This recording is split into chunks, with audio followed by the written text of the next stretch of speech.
So this is a dashboard that I've been creating for a recent GIS project that I've been working on by myself. So the intention was originally to upload it online, but the data needed to generate these plots in the upper right-hand panel was around 3 gigabytes, so it'd be quite a lot for a Shiny server. So this project focuses on using 5 machine learning models to predict reforestation in the Scottish Highlands across 3 broad forest community types, which are Scots pine, oak woodland, and birch woodland. There are 4 different planting scenarios, each more expensive than the last, and they are based upon planting suitability within the Scottish Highlands. So in these bottom panels here, in this bottom left-hand one, you can see a table of AUC scores for the area under the curve scores for each model type and the forest community type. There is also a PCA, a principal component analysis, here in the bottom right-hand corner of all the features used to help predict forest community type planting sites.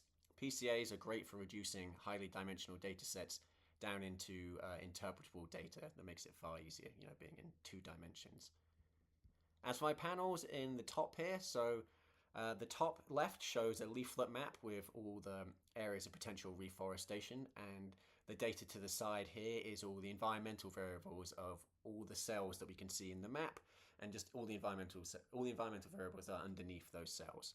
So currently, we are looking at the best performing model from my 5 different models, and the least restrictive scenario. So as an XG boost performed the best. So you can see there's lots of these blues, which is the birch woodland, and a good amount of purples in there. There's some scattered oaks in there in red. Somewhere in here is also Balmoral Castle, if that's of interest to anyone. And I also am now going to show you my hotspots map.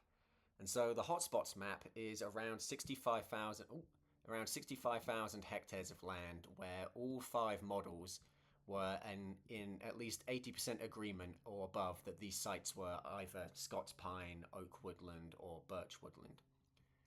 So you can see there's a decent amount of, there's around 55,000 acres of hectares of Scots pine that were within these hotspot areas.